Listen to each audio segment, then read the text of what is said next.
हरे कृष्णा, राधे राधे, जय श्रीमन नारायण। आज हम सुनेंगे ज्येष्ठ मास महात्म अध्याय 10, दशमी दशहरा महात्म वर्णन। तो आइए ज़्यादा देरी न करते हुए मन में श्री हरि का ध्यान करते हुए कथा को सुनते हैं।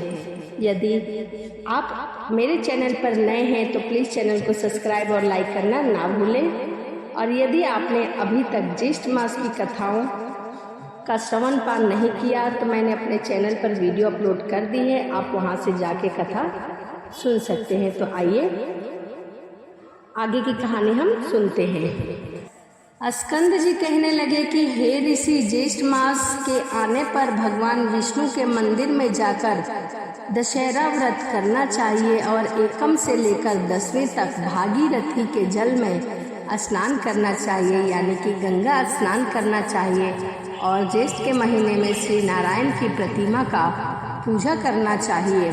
ऋषि कहने लगे कि हे स्कंद जी, इस व्रत का दशहरा नाम क्यों हुआ और एकम तिथि में स्नान क्यों करना चाहिए, यह सब बात आप हमको विस्तार पूर्वक समझाइए।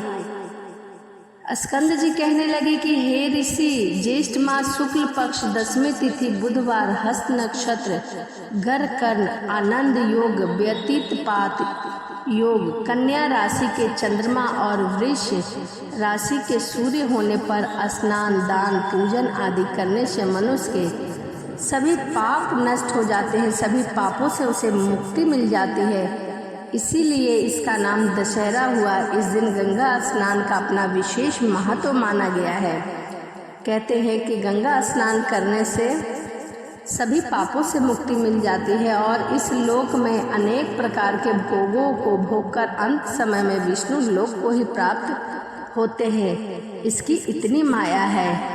अन्याय से अपार द्रव्य को हरना, शांत विरुद्ध हिंसा करना, पराई स्त्री से भोग करना, यह 3 प्रकार का कायिक क्रम कहा गया है जो अपराध माना जाता है। कठोर वचन बोलना, झूठ बोलना, किसी की चुगली करना, राजा को देश की आय को निष्प्रयोजन व्यय करना, ऐसे 4 प्रकार के अशुभ फल देने वाले वाचिक कर्म कहे गए हैं जो कि ज्येष्ठ के महीने में मनुष्य को नहीं करना चाहिए, वह अपराध माना जाता है। दूसरे की बुराई की इच्छा करना, परलोक कुछ नहीं, यह शरीर ही आत्मा है, ऐसा विचार कर प्रचार करना, यह 3 प्रकार का मानस पाप कर्म माना जाता है। ज्येष्ठ शुक्ल पक्ष की 10वीं को दर्शन, स्पर्श, मंजन, पान, अर्चन आदि करने से ऊपर कहे गए 10 प्रकार के पापों का नाश हो जाता है। इसीलिए पूर्व दर्शी मुनियों ने इसका नाम दशहरा रखा है। इससे 10 पापों का नाश होता है, इसीलिए इसे दशहरा कहते हैं और इस दिन गंगा स्नान का विशेष महत्व माना गया है।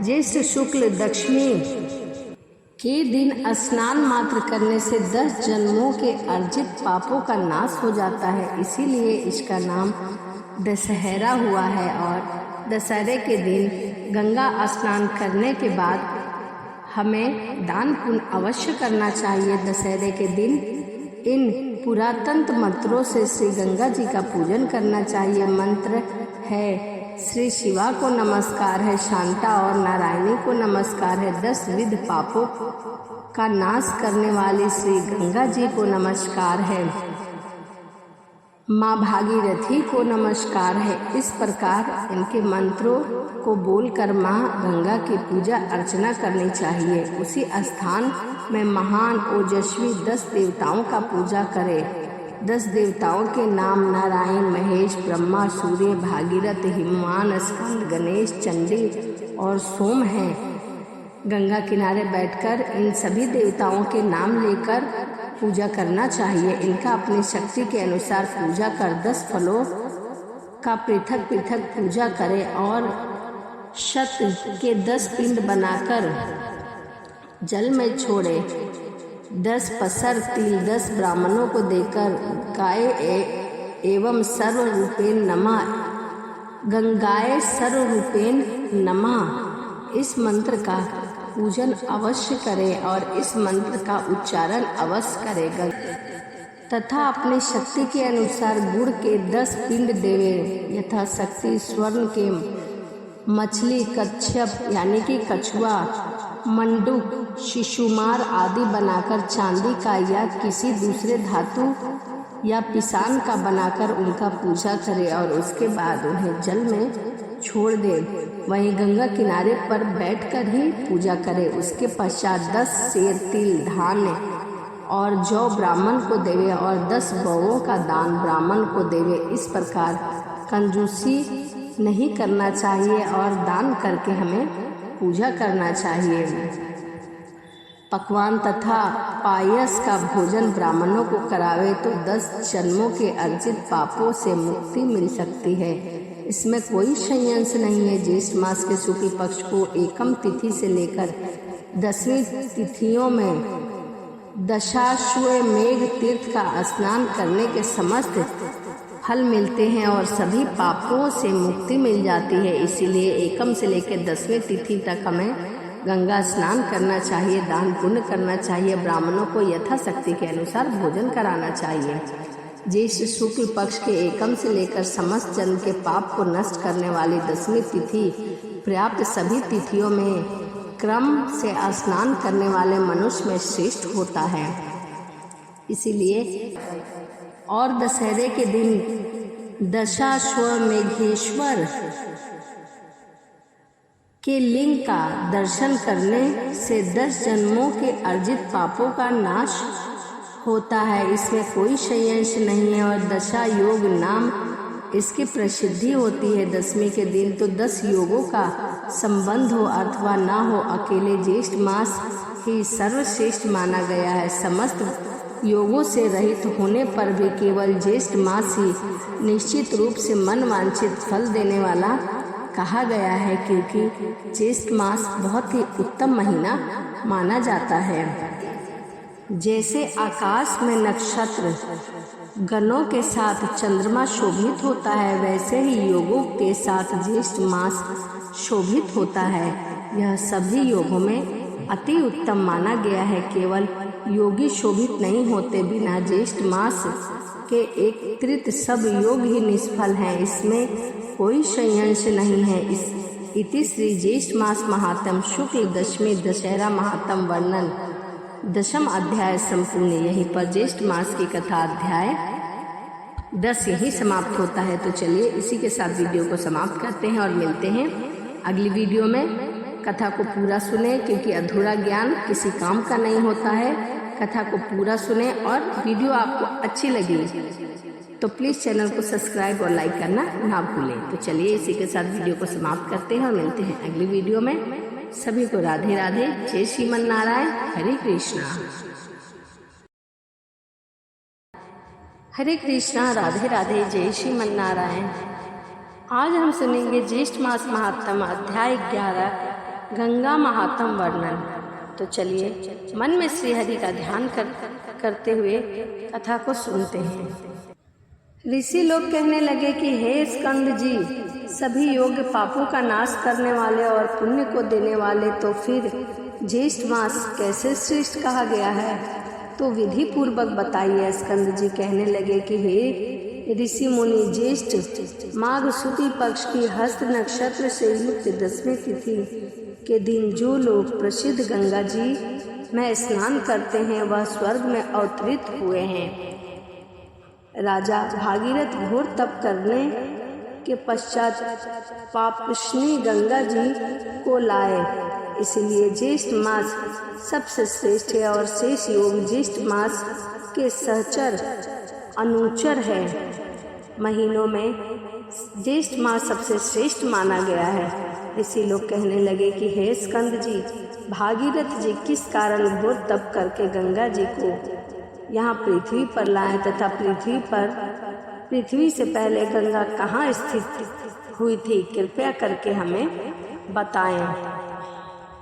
स्कंद जी कहने लगे कि जब समस्त ब्रह्मांड का निर्माण करने के लिए विष्णु भगवान ने नाभि कमल में से ब्रह्मा जी प्रकट हुए, उस समय ब्रह्मा जी के एक हाथ में कमंडल और अन्य हाथ में वेद धारण किए हुए थे। तीनों लोकों को पाप रहित के कारण लिए वहाँ का उस पवित्र जल था। वही जल पवित्र करने वाली विश्व जननी गंगा थी। ब्रह्मा जी के कमंडल से प्रकट होने वाली गंगा ब्रह्मा जी के साथ विष्णु भगवान के चरणों से प्रकट हुई। परंतु जब ब्रह्मा जी ने कमंडल से गंगा को नहीं निकाला और बहुत वर्ष बीत गए, गंगा कमंडल में ही स्थिर थी। तभी किसी समय दैत्य ने तीनों लोकों को जल से भर दिया। उस समय इंद्र आदि समस्त देवताओं ने मधुसूदन भगवान का पूजन किया, श्री नारायण के नामों का स्मरण किया। तभी इस पूजा से प्रसन्न होकर भगवान नारायण ने कमंडल के जल से तीनों लोकों को स्थापित किया, जिसके पश्चात विष्णु भगवान के चरण कमल से गंगा जी प्रवाहित होकर बह रही थी और बहकर धीरे धीरे आगे बढ़ रही थी। हे तपोधन, जब तक गंगा जी दृष्टिगोचर न हुई उसके पूर्व भगवान शंकर ने अपनी जटा में उन्हें स्थिर कर लिया, उसमें गंगा जी को धारण कर लिया। अपनी जटा में गंगा धारण करने के बाद भगवान भोलेनाथ गंगा जी का शिव जी के साथ योग होने से द्विज रूप हो गया। तब सब देवताओं ने वृष ध्वज श्री शिवजी से प्रार्थना की। तब शिवजी ने अपनी जटा से गंगा को नीचे की तरफ छोड़ दिया। उस समय प्रवाह रूप से जल गंगा जी गरजती हुई आकाश से चली आ रही थी। तभी उनका स्वरधनी स्वर गंगा और स्वर्ग वाहिनी नाम पड़ा, क्योंकि वह स्वर्ग से आ रही थी। उस समय राजा भागीरथ ने घोर तप करके अपने पितरों की मुक्ति के लिए गंगा जी को पृथ्वी पर लाने का प्रयास किया था। वह कई हजार वर्षों तक तप कर रहे थे। वहाँ पर शेष आदि की स्तुति करने पर गंगा जी पाताल गुफा को चली गई। उस पाताल के राजा भागीरथ द्वारा लाई हुई, इसीलिए गंगा जी का एक नाम भागीरथी भी पड़ा है, क्योंकि गंगा जी को पृथ्वी पर लाने का कार्य भागीरथ जी ने किया था। जब राजा जानू ने गंगा जी का पान कर लिया और उसको दक्षिण कान से निकाल दिया, तब उसका जगती जल से पुरुषा जानवी नाम पड़ा। इसी प्रकार माँ गंगा के कई नाम पड़े।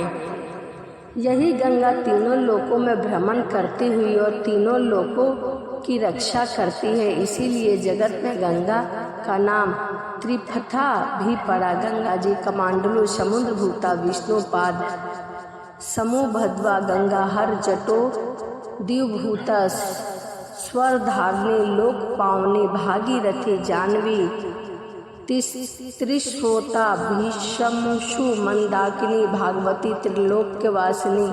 इन 13 नामों से संसार में विख्यात है। जो मनुष्य इन 13 नामों का रात्रि तथा दिन में पाठ करता है, उनका वास भागीरथी गंगा नदी के तट पर होता है। इसमें कोई भी संशय नहीं है। इसीलिए माँ गंगा के 13 नामों की स्तुति चाहे रात हो या दिन हो, किसी भी समय आप कर सकते हैं। जो नित्य स्नान के साथ इन नामों को पढ़ता है, उन्हें गंगा स्नान की फल की प्राप्ति होती है। इन नामों के पदों में जो नित्य नमस्कार करते हैं, वे सब पापों से मुक्त होकर अंतपुर में शिवपुर कैलाश जाते हैं। मृत्यु के समय निश्चय मन में भक्ति के योग से बंधन से मुक्त हो जाते हैं। वे लोग स्वयं ही गंगा के पात्र बन जाते हैं। जो मनुष्य अंत समय इन नाम पदों से आमंत्रित कर जल को अपने शरीर पर सिंचन करते हैं, उनको पातकी होने पर भी यमराज के दूत नहीं छूते। इसीलिए मरते समय गंगा जल का स्पर्श और तुलसी दल का स्पर्श करवाया जाता है। अहो गंगाए के महात्म कहने में कौन असमर्थ हो सकता है। यदि आकाश में असंख्य मच्छर के समान अधिक संख्या के मुख हो, तो वह मनुष्य गंगा महात्म कहने में असमर्थ हो सकता है।